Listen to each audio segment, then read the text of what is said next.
कौन लोग थे इस घटना के पीछे? क्या पुलिस प्रशासन का हाथ तो नहीं है कहीं इसमें?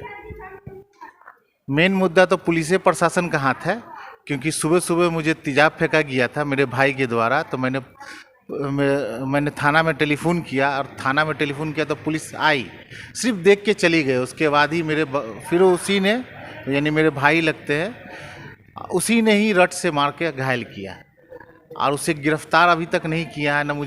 न मुझे अभी एफआईआर नंबर दी गई है। मुंशी ने आपको क्या कहा था? मुंशी ने क्या धमकाया था?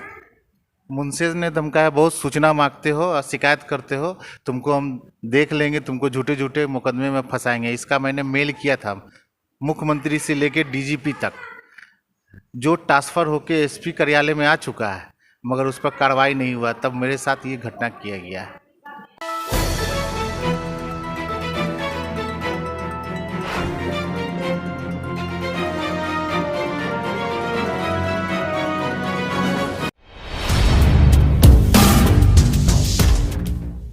नमस्कार, आप देख रहे हैं नया बिहार न्यूज़। मैं अमित विक्रम।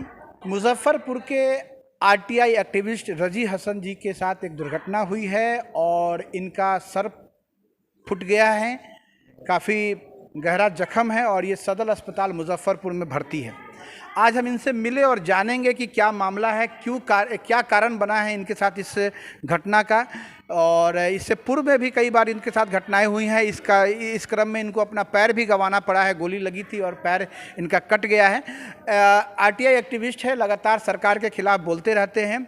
एक मामला सामने आया है कि इन्होंने डीजीपी से एक सूचना मांगी थी कि क्यों कुछ थाना में पुलिस पदाधिकारी बहुत समय से काम कर रहे हैं, उनका ट्रांसफ़र क्यों नहीं हो रहा है। ये मामला इन्होंने बहुत ज़ोर शोर से उठाया था और इसके लिए इन्होंने लोक शिकायत में भी मामला दर्ज कराया था। द्वितीय अपील भी हो चुकी है।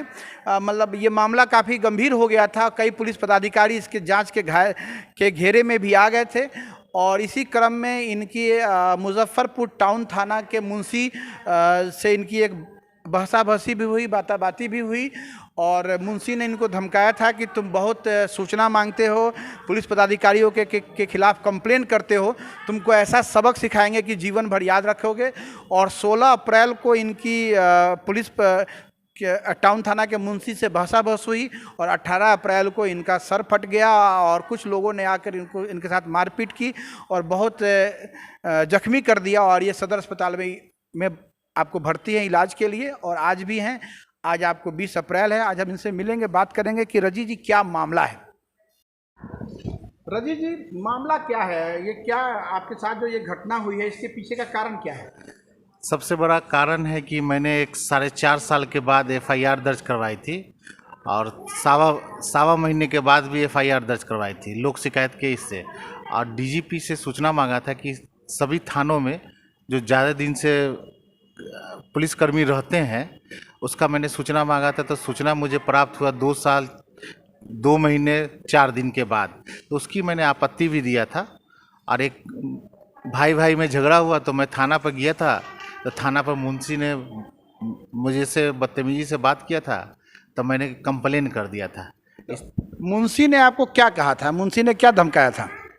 मुंशी ने धमकाया, बहुत सूचना मांगते हो और शिकायत करते हो, तुमको हम देख लेंगे, तुमको झूठे झूठे मुकदमे में फंसाएंगे। इसका मैंने मेल किया था मुख्यमंत्री से लेके डीजीपी तक, जो ट्रांसफ़र होके एसपी कार्यालय में आ चुका है, मगर उस पर कार्रवाई नहीं हुआ। तब मेरे साथ ये घटना किया गया है। कौन लोग थे इस घटना के पीछे? क्या पुलिस प्रशासन का हाथ तो नहीं है कहीं इसमें? मेन मुद्दा तो पुलिस प्रशासन का हाथ है, क्योंकि सुबह सुबह मुझे तेजाब फेंका गया था मेरे भाई के द्वारा। तो मैंने थाना में टेलीफोन किया, और थाना में टेलीफोन किया तो पुलिस आई, सिर्फ देख के चली गई। उसके बाद ही फिर उसी ने, यानी मेरे भाई लगते हैं, उसी ने ही रट से मार के घायल किया, और उसे गिरफ्तार अभी तक नहीं किया है। न मुझे अभी एफआईआर नंबर दी गई है। बड़ी बात है, 18 तारीख को घटना हुई है, अभी तक ना एफआईआर हुआ है। अगर एफआईआर हुआ भी है तो इनको एफआईआर की कॉपी नहीं मिली, एफआईआर का नंबर नहीं मिला है। और मामला है पुलिस से बहसा-बहसी का। पुलिस से इनकी बहसा-बहसी हुई, टाउन थाना मुजफ्फरपुर के मुंशी से इनकी बहसा-बहसी हुई और उस बहसा-बहसी के मात्र एक दिन के बाद 16 तारीख को इनकी पुलिस टाउन थाना के मुंशी से बसी हुई और 18 तारीख को इनके साथ एक विवाद हुआ जिसमें तेजाब भी फेंका गया और मारपीट भी की गई और इनका सर फट गया। रजी जी से हम जानना चाहते हैं, रजी जी जो घटना हुई इसमें जो लोग आपको शामिल हैं वो लोग आपके कौन लगते हैं? एक फादर है और एक भाई है, बस दो ही है, और एक मेरी सिस्टर है।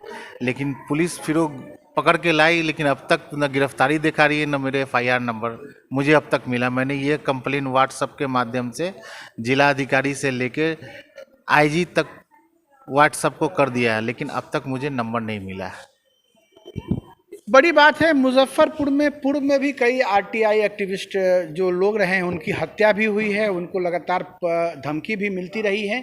ये मामला छोटा नहीं है, संगीन है। निश्चित तौर पे जो भी हमलावर है वो इनके परिवार के लोग ही हैं, बड़े भाई हैं, छोटे भाई हैं, लेकिन पिताजी हैं और छोटे भाई हैं। लेकिन सबसे बड़ी बात है कि पुलिस ने अभी तक FIR क्यों नहीं किया और उन लोगों की गिरफ्तारी नहीं हुई।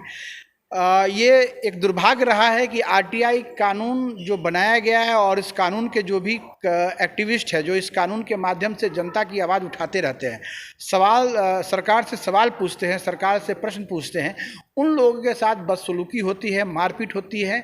इस कड़ी में इनका एक पैर भी कट गया, आप देख रहे हैं सामने इनका ये पैर कटा हुआ है। गोली चली थी इनके ऊपर और गोली चली थी और पैर काटना पड़ा था। तो कहीं ना कहीं रजी हसन जो मुजफ्फरपुर ज़िला में एक अच्छे RTI एक्टिविस्ट के रूप में जाने जाते हैं और लगातार पुलिस प्रशासन के खिलाफ और उससे सूचना मांगते हैं। और बड़ी बात है, ये प्रश्न जनता का प्रश्न है कि आखिरकार थाना में बहुत लंबे समय से पदाधिकारी क्यों जमे हुए हैं, जबकि नियम है कि 3 साल के अंदर ही उनको ट्रांसफ़र कर देना है। फिर भी बहुत सारे पदाधिकारी 10 वर्षों से 15 वर्षों से थाना में जमे हुए हैं। और ये जब इन्होंने प्रश्न पूछा तो टाउन थाना के मुंशी संजीव चौबे से इनकी बाताबाती हुई, भसाभसी हुई और एक दिन के बाद इनके ऊपर जानलेवा हमला हुआ। बड़ी बात है, हम रजी हसन जी से जानेंगे आगे क्या करना है। क्या अगर मान लीजिए FIR नहीं होता है और कोई कानूनी कार्रवाई नहीं होती है तो आगे आप क्या करेंगे? न्यायालय जाएंगे, उससे पहले तो धरना प्रदर्शन करके सभी जिला वाले को बताएंगे कि ये RTI एक्टिविस्ट को कैसे प्रताड़ना किया जाता है। मैं उससे पैसा नहीं मांगता हूँ, न मुझे ये, मैं सिर्फ सवाल कर रहा हूँ कि भाई मेरा जो हक है वो मुझे जानना है। जो आपका कर्तव्य है वो क्यों नहीं कर रहे हैं, या आपका अधिकार जो है वो क्यों नहीं हो रहा है। आपने पुलिस प्रशासन के खिलाफ कौन सा मामला उठाया है? सिर्फ थाना में 17 RTI मेरा लंबित है, SP साहब का 9 है, IG साहब का 2 बचे हुए हैं। उनमें क्या क्या मामला है? जैसे सबसे बड़ा मुद्दा ये है कि कितने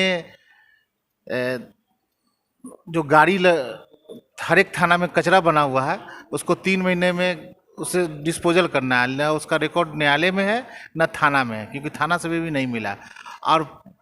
और बहुत सा सूचना मांगा है जो भी मेरे याद नहीं है, हम बताएंगे। बड़ी बात है, ये लगातार पुलिस प्रशासन से सूचना मांगते रहते हैं। पुलिस इन्होंने कहा है कि SP साहब भी सूचना नहीं दे रहे हैं, IG साहब भी सूचना नहीं दे रहे हैं। और जब कोई सूचना मांगने की बात आती है तो स्थानीय थाना के द्वारा धमकी भी मिलती है। बड़ी बात है, देश में RTI एक्टिविस्ट कैसे सुरक्षित कैसे सुरक्षित रहे, ये सरकार की जिम्मेदारी बनती है, क्योंकि ये भी जनता के एक सेवक हैं और सरकार और सूचना मांगकर प्रशासन की पोल खोलने का काम करते हैं, जो भी कमियां हैं उसको उजागर करने का काम करते हैं। तो ये सरकार की जिम्मेदारी बनती है कि RTI एक्टिविस्ट को सूचना जो भी सूचना है वो दे और उनकी सुरक्षा भी करे, उनकी जान की सुरक्षा भी करे।